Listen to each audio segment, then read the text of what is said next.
Hello, everyone, and welcome back to our teacher certification program, session 3. And I'm your host for today. My name is Chiranjit Dhruv, and I will be taking today's session. And for my introduction, I'm an senior education specialist in Varthana Finance Private Limited. I've been here working for past 4 years. I have experience of more than 5 years. Uh, over the past two sessions, we have been building a strong foundation on creating. And first was yes, okay. First was creating an inclusive classroom culture where I was the host, and we have talked about biasness, microaggressions, inclusion, and how it affects learning. Right. On the second session, we learned about fostering student agency and autonomy, which was taken by Preeti. And we have learned about how wise choices and ownership help students to take charge in their learning.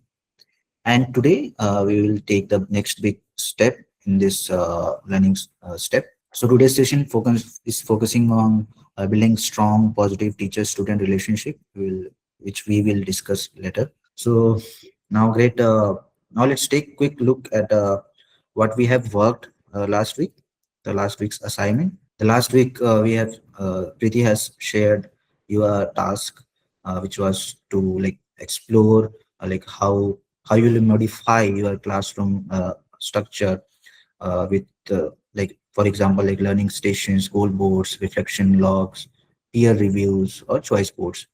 And many of you have responded. There were response from one sir and others, like how they going to use choice boards and how that can help them to like mitigate some problems in mathematics while teaching. So this is this that was the our purpose, like how you can actually right now you're already using the many like strategies and all, but again how you can re-implement those tasks, those strategies inside your classroom and make your classroom structure better. That was the main uh, motto or more main reason for the assignment. So I hope that that particular assignment has made you recall many of the things you might have forgotten inside your classroom to how to make your classroom structure better. If anybody wants to share their reflection upon uh, the assignment they have like you have done, so we will like with this reflection we will connect like last week's idea with the current idea which we are going to discuss. So first let's recap what was the last week's topic and what we have learned in last week. So we learned that the agency grows through voices, choice, and ownership, how students can take ownership with the help of teachers. We have also seen, and many of you have like responded that there is a slight idea like how much of our autonomy should we give to the students, right? So that they don't like abuse those liberty which has been given to them, and accordingly we like divide the ratio according to the situation. So personalized learning tools like learner profiles, choice boards help students to become independent. So we also have to take into account like how much of independence we are giving to them and how much of agency we should take for us. So all of this requires trust, and students take ownership only when they feel safe. So when we talk about trust, we can only build trust with the good relationship, and a good relationship can be also built when they feel safe. So for today's topic, we will learn those things in the later slides.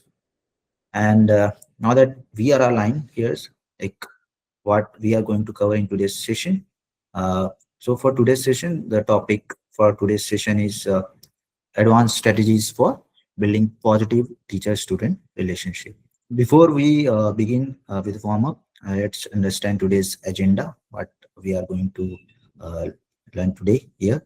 First, we will have a warm welcome, like a welcome activity, and we understand what strong student teacher relationship is look like. Next, we will explore practical strategies, and at the end, we will learn about some routines that that build connection. Uh, Next, let's also be clear with the about the goals we are working here today, which is objective. So our goals for this session is to analyze how relational trust affects learning, and also practice communication strategies, how we can communicate with our students, and build routines that strengthen connection. And at the end, we will reflect on how relationship influences outcomes. So till here, we have learned about like what we are going to understand. So let's start like building up today's topic, and we will have a small warm-up question. There are two questions I'm going to ask. So first, let's just think of your own classroom experience. I want you to reflect on those things while answering these questions. So the first question is here: students perform best when teachers do what? Like the option one is student perform best when teachers when they focus only on academics, or they build emotional connection and safety, or they keep strict discipline only. So what do you think? Student performs best when teachers do what? Focus only academics, or build emotional connection, or keep strictly to discipline. Second point. Thank you, man. Yes. So when the student performs, when they build emotional connection, we can't only, thank you, sir. We can't only focus on academics or only just, thank you, Disha, man. Thank you, Mohan, sir. You can only focus on the things such as discipline and academics. We also have to be careful about their emotional connection, right? Now, let's come to the second question. Relational trust grows primarily through first, frequent praise; second, consistent, respectful communication; and the last one is avoiding feedback. So, what do you think? Relational trust grows primarily through which of these three options? Thank you, sir. Second one, Mohan sir, thank you. Consistent, respectful communication.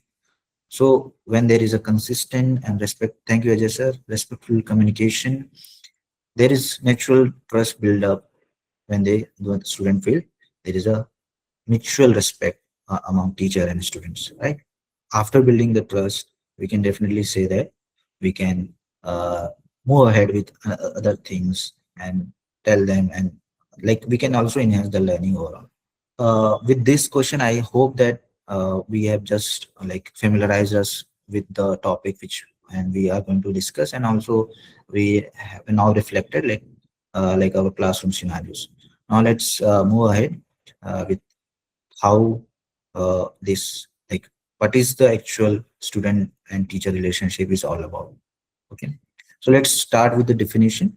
Uh, like definition wise, a supportive, trusting, and respectful connection between teacher and a student that nurtures both academic and emotional growth is all about relationship. So it is nothing but supportive, trusting, and respectful connection between teacher and students. So I know that it sounds like really utopian thought sometimes, because as a teacher we have a lots of uh, responsibilities, personal things are also going on. So meanwhile we also have to build relationship with our students, so that there is no conflict, there is no other hindrances coming up. So we also have to do that. So even though sometimes we don't have enough time, but we also have to be mindful about how much we can give time for this relationship building, so that many things which can be avoided be uh, also be like avoided. So let's break it down with the four pillars here. So in positive relationship, and students and teachers have trust. So students attempt difficult tasks when they trust their teachers. They won't be like, they think that they won't be judged while talking, while sharing their thoughts. Then there will be naturally there will be trust. For example, a child tries reading aloud again because you encourage them gently the first time they struggle. So when they are struggling, you are gently have told them that yes, you can do it better. This is nothing, you don't have to worry, it happens. So naturally that will build trust. The next one is respect. So this means valuing students voices, right? For example, asking what do you think, like what do you think about this, what do you, or like even to like a quiet child, like suppose instead of asking the students who most stood out, we can ask the students who would normally be silent, like most of the times, like what do you think. So that will also give them, like we are giving them equal opportunity, we're giving them chances, and giving them respect of sharing their thoughts, right? Now let's come to the third point, which is care. Like small gestures that build care, remembering birthdays, checking in after whatever is happening or not, how they are doing. So that mutual care, mutual understanding among students can also build a good trust. The last one is consistency.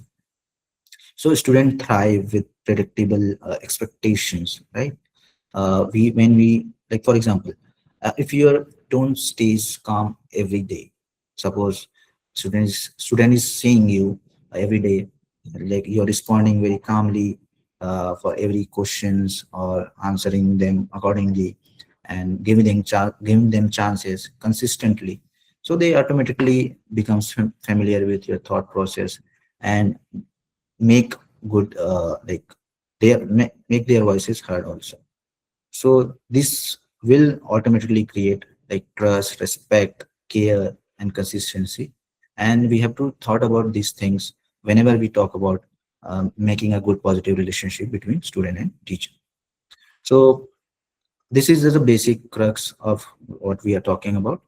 Now let's see what these relationship matters, why this relationship matters so much, the reasons behind it, and what are the attributes of it. So the first one is the positive relationship drives trust, drives motivation. So when students feel respected, they naturally put in more effort, right? So, for example, a child who hears, "I believe you can do it. I know, I know, child, you can do it." So such students will naturally feel like, yes, my teacher is motivating me, so I should do it. I can do it. So such motivation, such sentences can give them encouragement, motivation, right?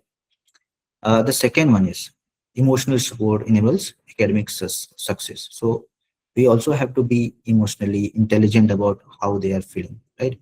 So safe, supportive classroom help students learn more deeply. So when students know they won't be judged for their mistakes, they take academic risks like answering harder questions or trying new strategies.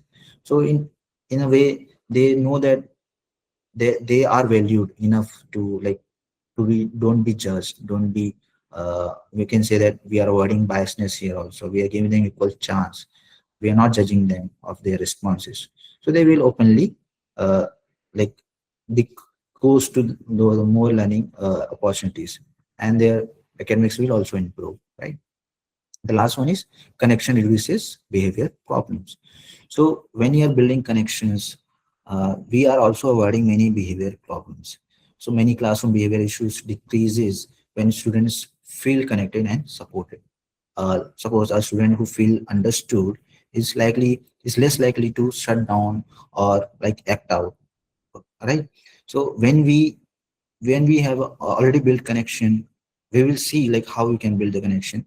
So they naturally, we know that how this particular student behaves, or why there is certain changes in his behavior, in his or her behavior, and automatically we can solve those behavior problems, right? So that is why the positive relationship matters. Moving ahead, we have a case study here. uh, a student, I will tell you the case study. So I hope that till here you have understood. We will see like how we can also with this scenario we can uh, like take chances and take the behavioral traits of students and find out and how we can mitigate those problems. So here, a student who usually completes homework regularly has recently stopped submitting assignments. Okay, and in class, the student appears unusually quiet and avoids participating in certain activities. So there are no visual discipline issues, but the shift in behavior is clear. and the teacher now has to decide how to respond, either address the missing homework or apply consequences or take time to explore the root causes. Okay, so in this situation, there is a student who normally do his homework regularly but recently stopped submitting assignments, and is usually quiet compared to earlier, avoiding participation in the activities, and there is no visible discipline issues as well. So what do you think in this scenario? What are the major signs of behavioral changes? We have to explore and we have to discuss with the student and what are the root causes. We should be empathetic and we Yes. should inquire what made him to change like that because it happened many times in the classrooms. So when the teacher is cooperative, students will reveal what is the problem. It happened many a times in our school also. Thank you. Thank you, Ajay sir. So as sir has mentioned that we have to find out the root cause, because now we have understood that what is the behavioral change. Now we have to find out what is the root cause of those behaviors, why there is sudden changes, right? So same now, like we have understood like what is the uh, current scenario, what is the behavioral changes, and accordingly we can move ahead with the root, finding out the root causes and work upon those. Now let's see the second question. So if you were the teacher here, what would be your first step outside of the finding out like the moving to the root cause? What would be the initial first step would be, if anybody can answer, like the first step after finding out that initial behavioral change? Treat, treat as a family member. The empathetic moment only will make him to Okay, okay, sir. Thank you so much, sir. So as sir has mentioned that yes, we can approach the family member, ask them, is it everything all right or not? What is the problem going on? Is there something going on?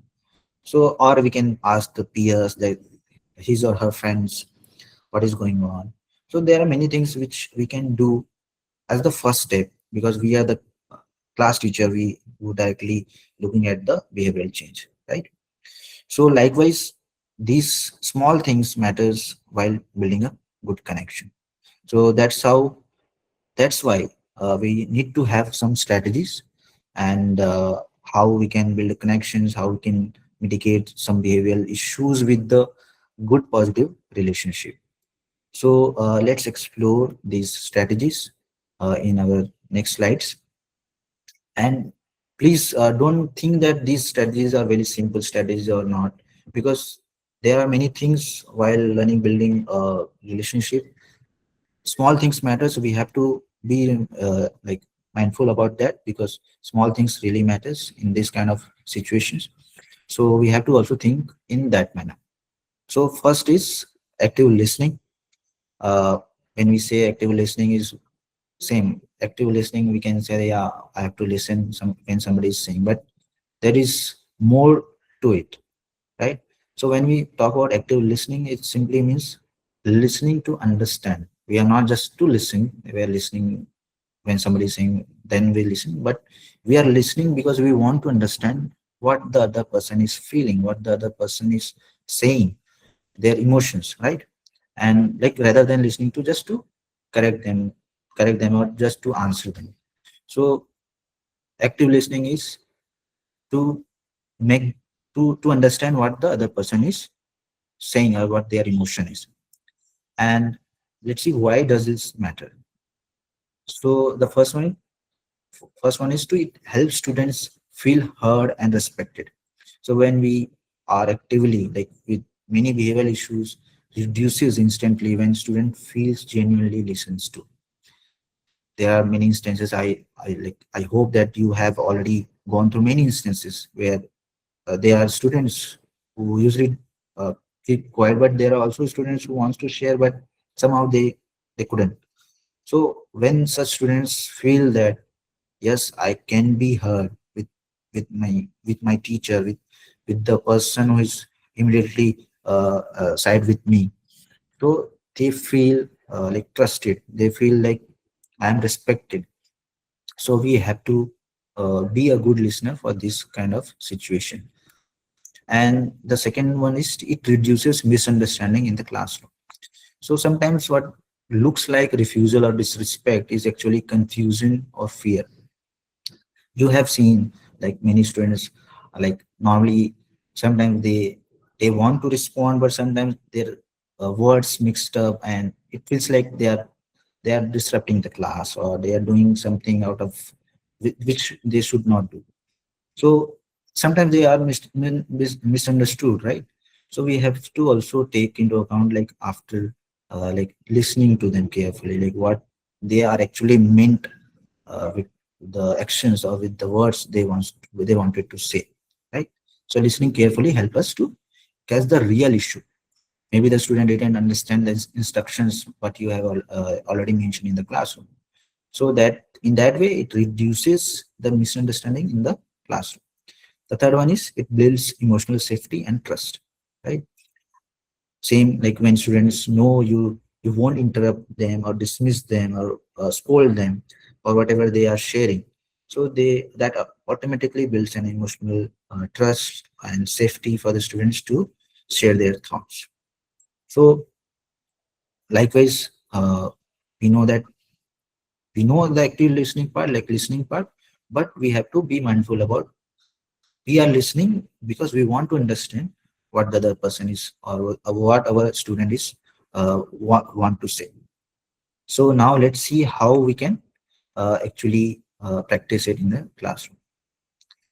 So there are few ways we can practice this, which is also we usually do in our day-to-day life, right? So same, first we can you can maintain eye contact, like whatever whenever you're talking to your students, you have to maintain eye contact. Like sometimes it happens that you are very busy with some official work, doing some register work. So you have to take few seconds of time and pause your work and reply to your student that yes, I'm here and I'm listening to you. The second one is you can avoid interruption. So whenever your student is saying, like there are students who normally jumps to the conclusion, like jumps to for answering the answers, like, for questions, and you should give them time. You should not interrupt them while they are, or should directly not dismiss them. You can directly say that there is turn. Let take your turn and answer after when your turns comes up. So in that manner, you should not directly disrupt the that flow. The third one is paraphrase what the student is saying. So this helps student feel understood and help you check the accuracy. Like uh, whatever suppose you say that, so you felt left out during the group activity, right? When you say that you are feeling left out, you mean that you are left out in the activity, or you mean that left out in some homework you have given, some collaboration part you have given. So you are, by saying these words, you are paraphrasing that yes, you have heard whatever he wanted to say or the student wanted to say, and you are also clarifying that what he or she wanted to say, right? So that they also feel that yes, the teacher has heard whatever the uh, they have said to the teacher. The fourth one is to ask clarifying questions. You can directly ask them clarifying questions such as what happened just before the trial, before the that homework you have done. What do you wish? What do you wish to do before this happened? What do you wanted to do with this homework? What do you wanted to uh, do with this activity? So with these clarifying sentences, with these clarifying questions, you are giving them and asking them that you have also understood that you are listening, and also giving them chance to say whatever they wanted to mean with the actions, with the sentences they have used, right? The last one is give your full attention. So whenever you are listening, whenever you are in the classroom, have full attention of whatever the student or the particular student which you are observing during the any activity or any group activity, so that They feel that yes, I have been heard, like there is no miscommunication happening between teacher and student. So again, let's see how this active listening can be done in the different scenarios, and we'll see with the activity. We have a one activity here, uh, and I would like you all to participate in it. So first, like this is just you have to use your chat box, okay? And I would like you to type one challenge a student has recently shared with you. It can be anything. You don't have to mention name and anything, but just a challenge your student has mentioned to you. And don't enter it. Don't send it right away.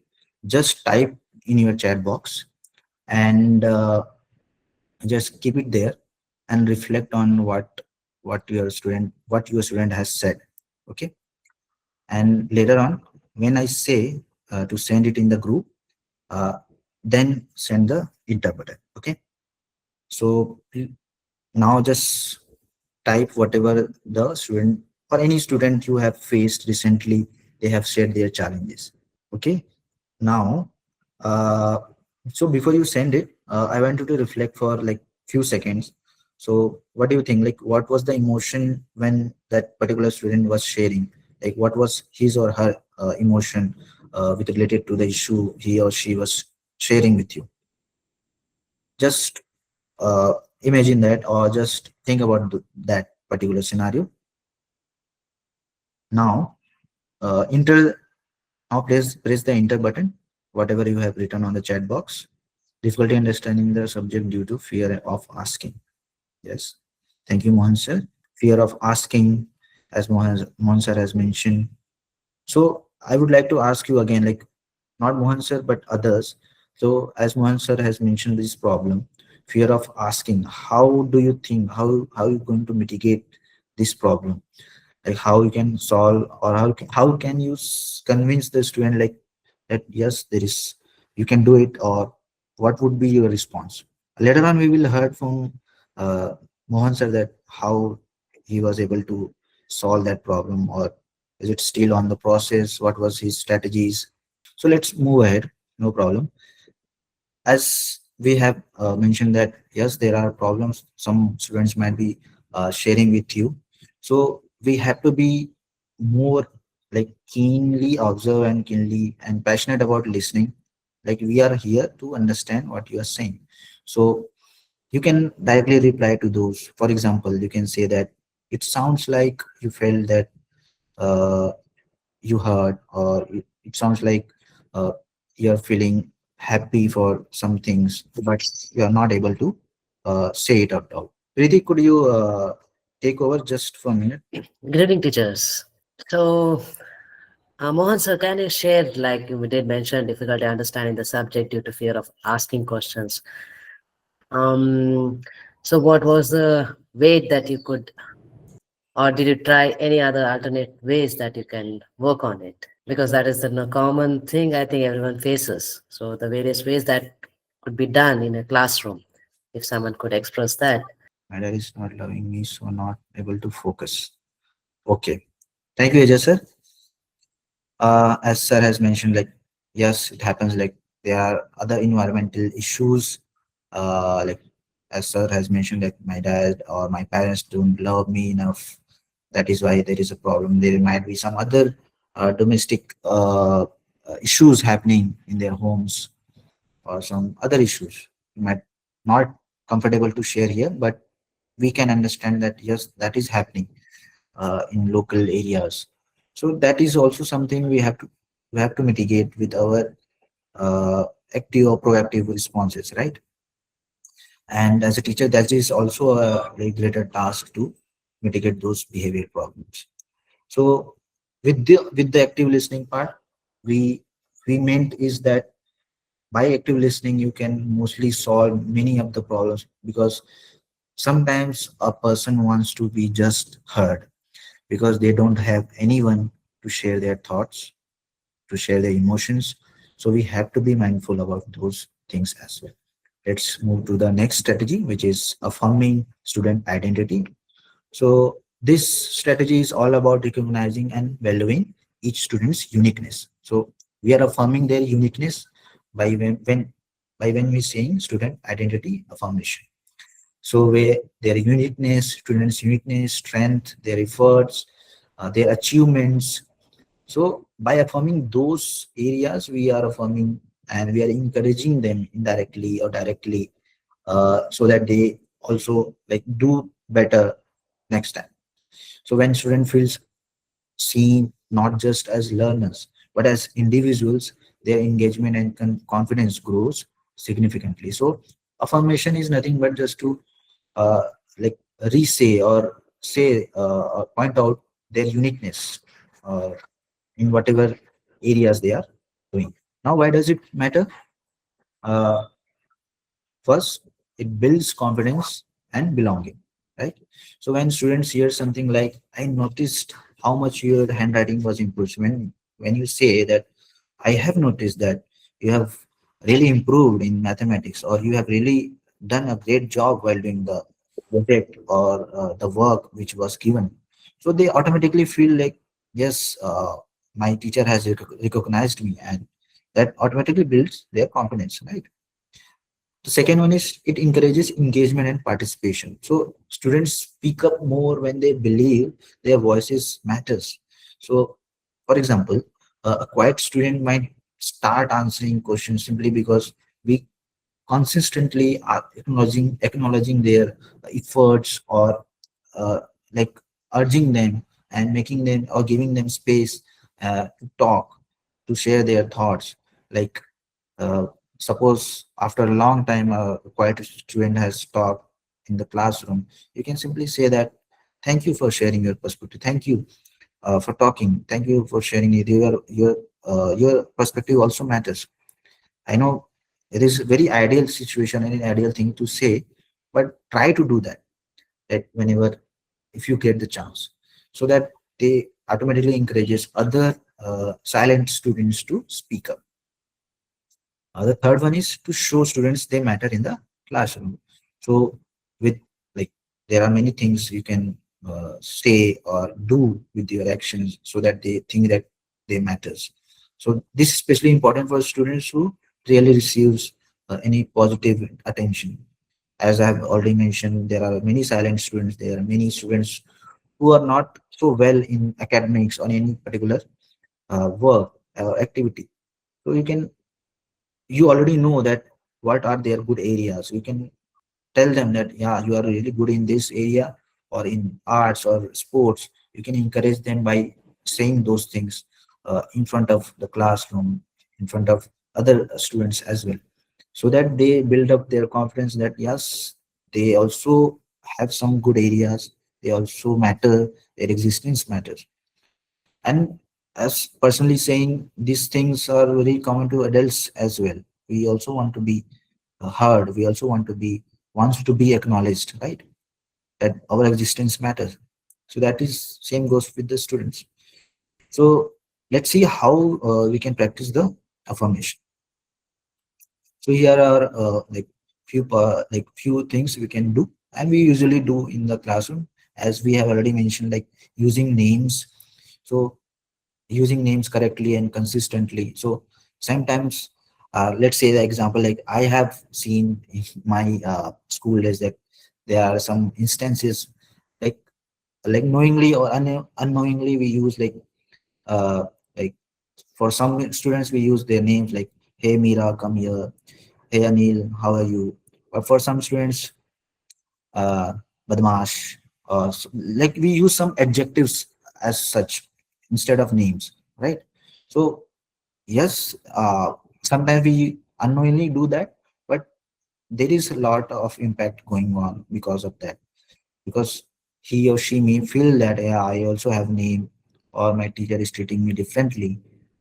Whatever may be the reason, whatever may be the activity or past that particular student have, but we should use the names consistently for every students we have in the classroom. The next one is notice and praise small improvements, whatever improvements, whatever a small uh, task or work they have done, even though they are like struggling, but we have to acknowledge and like praise them or give them uh, that those particular nuances of acknowledgement that yes, you can do it. Yes, your small efforts matter.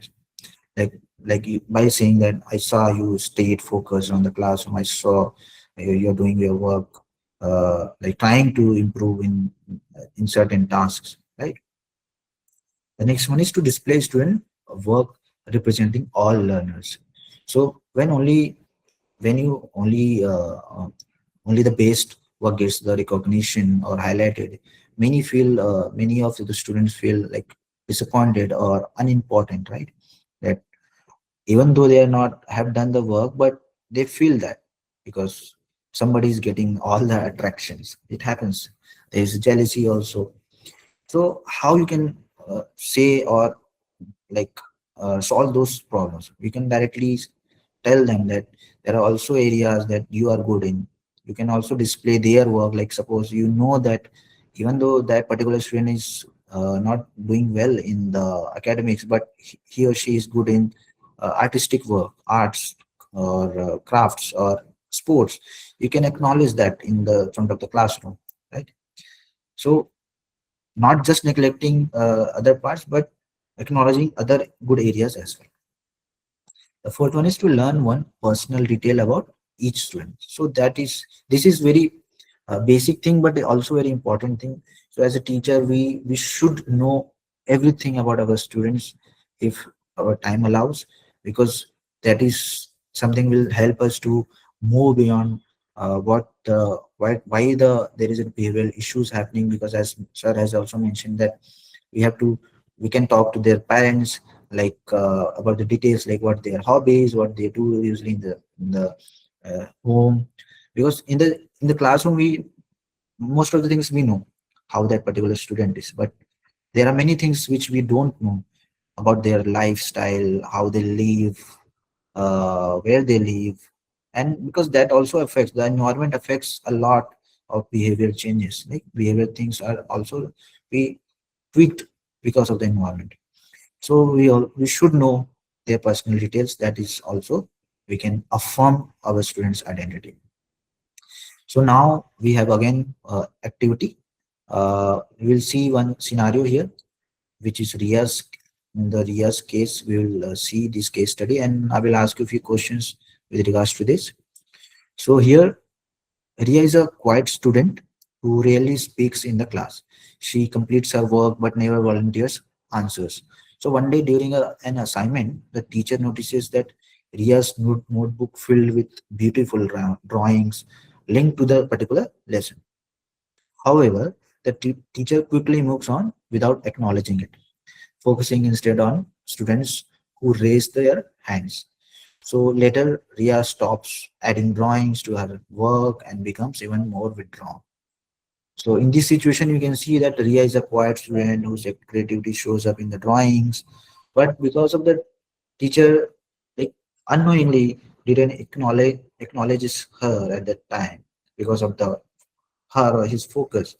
The powerful opportunity to affirm Ria's identity of her crafts or her artistic nature, that particular opportunity was missed, right?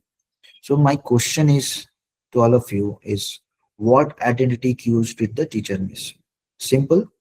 That the cue was when the teacher saw that uh, he was drawing with the lessons according to the lesson, right?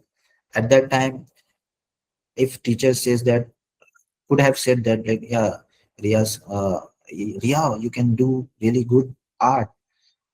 I didn't know that. Or you can say you're really good at this work. You can show it to the other students, or you can also take the her drawing book and show it to other students and acknowledge that particular talent of her, right? That affirm the particular emotion with the student, that particular student, Ria, and make a good connection about with you and that particular student. The second question is, how could the teacher have affirmed her identity? So here I want answers from your side. What do you think in Ria's case?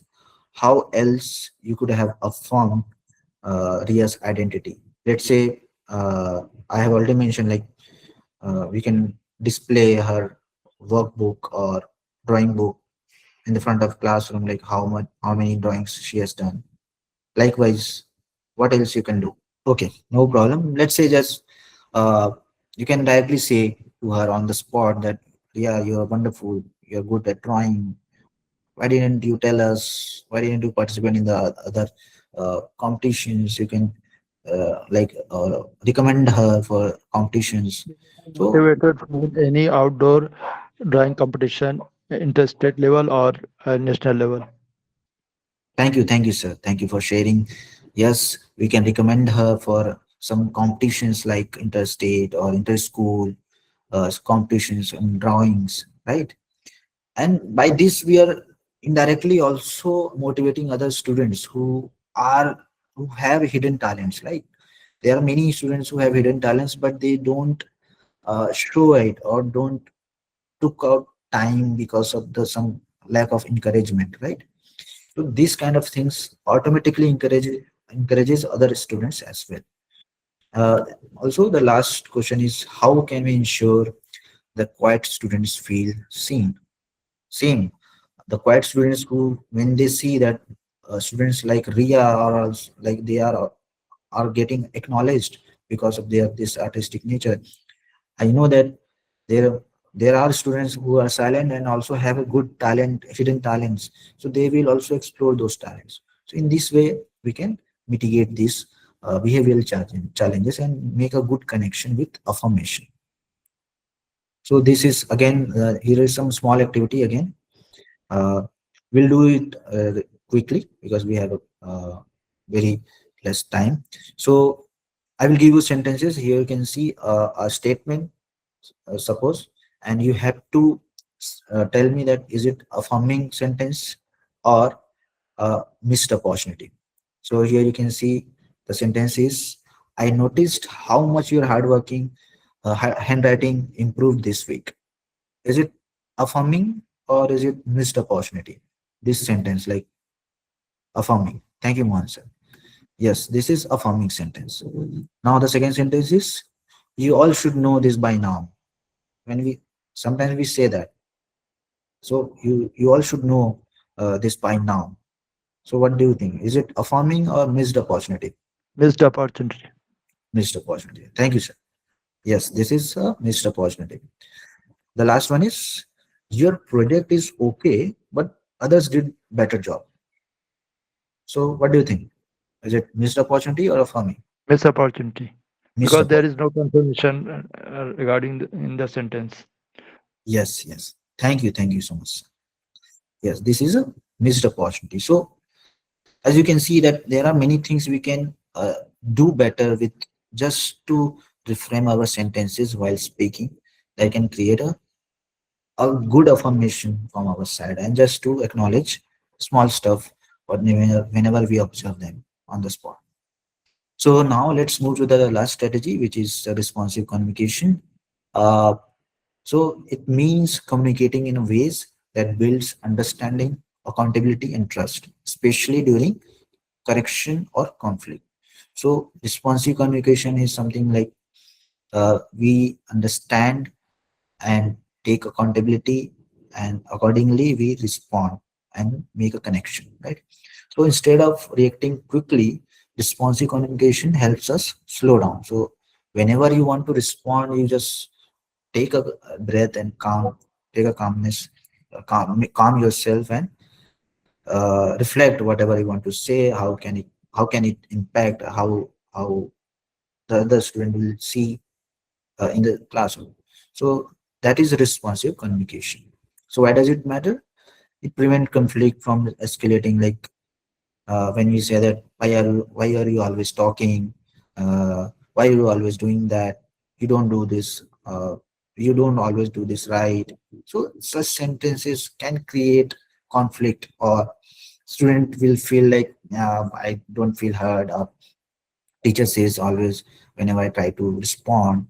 So according to the situation, suppose if that particular student is really mischievous, that yes, then yes, you can directly uh, take some corrective actions, uh, but when there is really some efforts going on from the student side, you have to be you have to take time, take a pause, and you can say that in other manner, like, I'm finding it hard to continue, can you please keep quiet, or I mean not able to concentrate in the class. So in the mild manner you can say. The next one is it helps students feel respected even when corrected. So you have to be mindful about when you are correcting that you're not directly using some sentences uh, like don't do this, or don't do this homework in this manner. Like, you avoid using don't or some negative words in in your sentences. Use words which are positive, like, let's work together, let's solve this problem together, we can work together, if we work together we can solve this problem. You like, take help of your friend and you can solve this problem. So in this manner you can. Teamwork. There should be Yeah. teamwork. Yes, yes. The last one is it creates collaborative, not like, it should be uh, collaborative and not punitive, uh, like, responses, right? And it should have a milder tone in the classroom. So with responsive communication it should be collaborative, as I mentioned, like, how we can solve this problem, let's work together, right? So this kind of sentences makes classroom more collaborative, responses more collaborative, and these are the more positive responses which we can use while communicating with students, which uh, like make open-ended or make further proactive actions from student sides. Now, how we can practice this? So there are a few ways you can practice this. So use the 3:1 positive to correction ratio. So instead of only pointing out the bad areas, there might be some bad areas or few areas where students have performed not so well in the activity or exam, but point out those areas which they have already done good, or they can do, that they can do better. So focus on those areas, because sometimes just a flick of positive enhancement or motivation can help them to reduce those other bad areas where they are not performing, right? So you can directly say that, I appreciate how focused you are in the class today. You can really do good. Just focus on that particular matter. You organize your notebook really well. You can also do that in other areas. So likewise, you can do that. Also reframe like discipline, like, let same as collaborative work, let's fix this together, let's do this together and help each other. uh, Ask other students, ask your friends to work together, right? The next one is share impact using I messages. We should inculcate a leadership quality in the student. Yes, yes.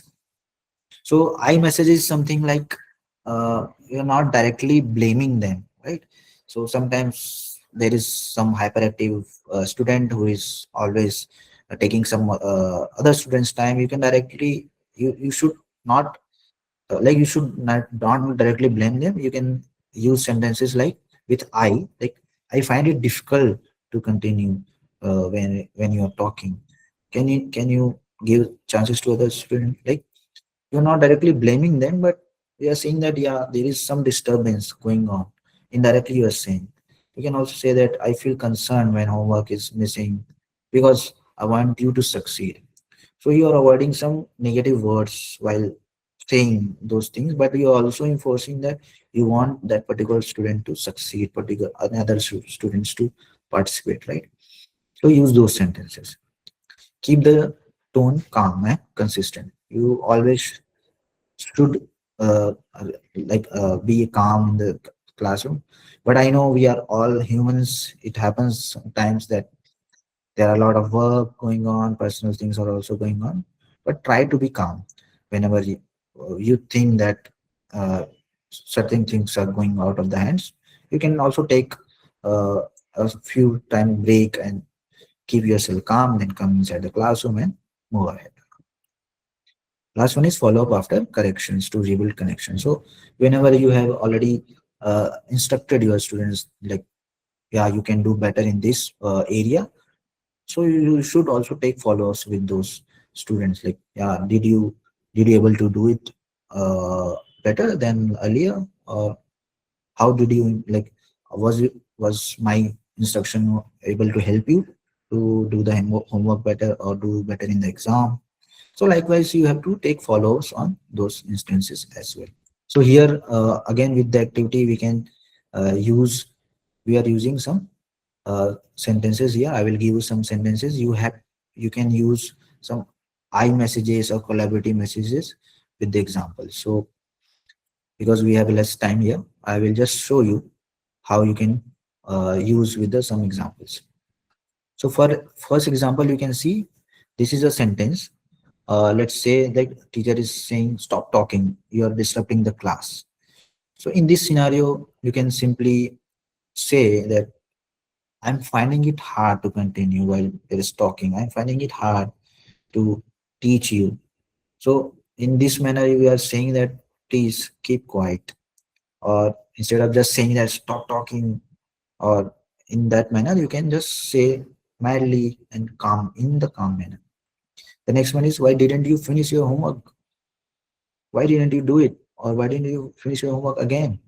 So instead of saying that, you can say, I noticed your work isn't done. How can we solve this matter? Do you have any problem? Are you facing any challenges? So just telling them or blaming them that you don't do your homework again and again. You can say that, is there any problem you're facing? So that they feel that yes, if there is a problem, they can share it with you with the open mind, right? The last one is, you never listens. Sometimes we also say you are a bad kid. So this type of sentences should avoid. Instead of that, we can directly use that. I want to understand what's making it difficult to follow instructions. I don't like use these words We like can don't. improve concentration in the class. Yes, yes, yes, sir. So small sentences like the words like don't, never, uh, and few sentences which we can avoid. If we can avoid, so that particular sentences can also create larger impact. So we should use positive sentences with this uh, whenever we are treating our students, right? So here are some classroom routines in the we now almost in the last section of the part. We also have a one video, so please, I will take 5 more minutes of your time. So here are some routines which we will later on share in the handbook as well.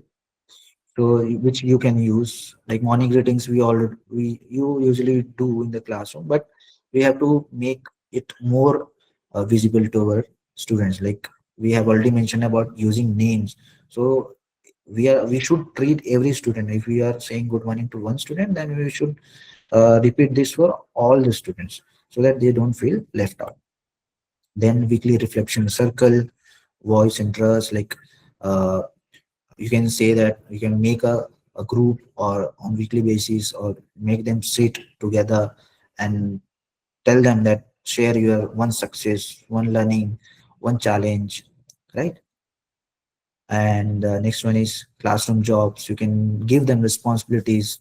I know that most of you or some of you are doing this kind of things, like giving them responsibilities or turn wise, like somebody's class representative for this month, so next month will be someone other who might be also be using votings and all, so that they can learn responsibilities, right? Small responsibilities like who's going to clean the blackboard, who's going to clean the classrooms as well, right? The next one is celebration Fridays or recognitions. So in this manner, you like in this method, you are using small achievements by praising them. Every students, like as in the Ria's case, we have seen she was good in uh, uh, drawing. So you're also recognizing such students in the front of the classroom with these recognitions, giving them opportunities, right? So these can be also be come under routines, and that will also automatically helps you to create a good relationship. So at the end, we have a small video about sympathy and empathy. uh, This will take only 2 minutes of your time. So please watch this video and reflect on what this video is trying to say.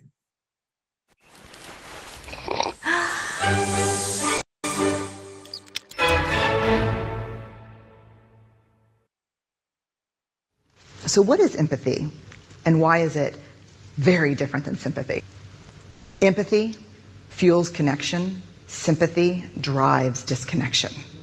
Empathy, it's very interesting. Teresa Wiseman is a nursing scholar who studied professions, very diverse professions where empathy is relevant, and came up with 4 qualities of empathy. Perspective taking, the ability to take the perspective of another person or recognize their perspective as their truth. Staying out of judgment, not easy when you enjoy it as much as most of us do. Recognizing emotion in other people and then communicating that. Empathy is feeling with people. And to me, I always think of empathy as this kind of sacred space when someone's kind of in a deep hole and they shout out from the bottom and they say, I'm stuck, it's dark, I'm overwhelmed. And then we look and we say, hey, you climb down. I know what it's like down here, and you're not alone. Sympathy is, ooh, it's bad, no, you want a sandwich? Empathy is a choice, and it's a vulnerable choice, because in order to connect with you, I have to connect with something in myself that knows that feeling. Rarely, if ever, does an empathic response begin with at least. I had it, yeah. And we do it all the time. Because you know what? Someone just shared something with us that's incredibly painful, and we're trying to silver lining it. I don't think that's a verb, but I'm using it as one. We're trying to put the silver lining around it. So, I had a miscarriage. Oh, at least you know you can get pregnant. I think my marriage is falling apart. At least you have a marriage. John's getting kicked out of school. At least Sarah is an A student. But one of the things we do sometimes in the face of very difficult conversations is we try to make things better. If I share something with you that's very difficult, I'd rather you say, I don't even know what to say right now, I'm just so glad you told me. Because the truth is, rarely can a response make something better. What makes something better is connection. So I hope that this you have understood this video and you have seen this video. To share the crux with this video, we want to share that what is the difference between sympathy and empathy. Sometimes, like most of the times, we do sympathetic work, like yes, I understand, yes, I can do, but that is not empathy. Like empathy is something like we are putting ourselves on their place, on their shoes, like how they might be feeling. And that is the clue when we say that we are Sympathy is trying to exchange make of connection. feelings and understanding the others as well as devoting our feelings to other. Yes, yes. So how we can understand that the other student is feeling, or that also connects with in other areas, like in your school, with among your colleagues, in work culture as well. So if you want to build a connection with anybody, we have to be empathetic, and that is the main crux of all the positive relationship we make in our lifetime, right? So that is the main point we wanted to share with this video, and also with this topic as well, like how we can build a good teacher and student relationship. So I hope that this helps you to understand, and we can also share the links for this video to you. Now we almost like, at the end of the today's session. So we also have one assignment for you. We will share it in the WhatsApp group.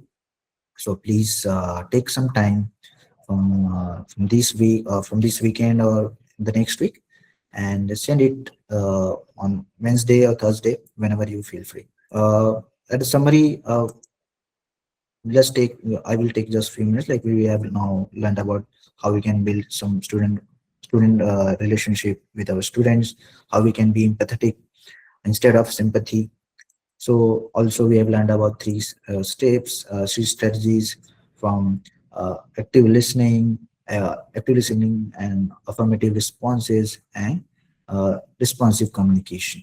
And at the end, we also saw some routines which we can use in our classroom and in our day-to-day life to make our relationship with our students better. And at the end, our next and last session would be on the 20th December, the same timing, 4 p.m. The topic is designing a positive, high expectations classroom climate.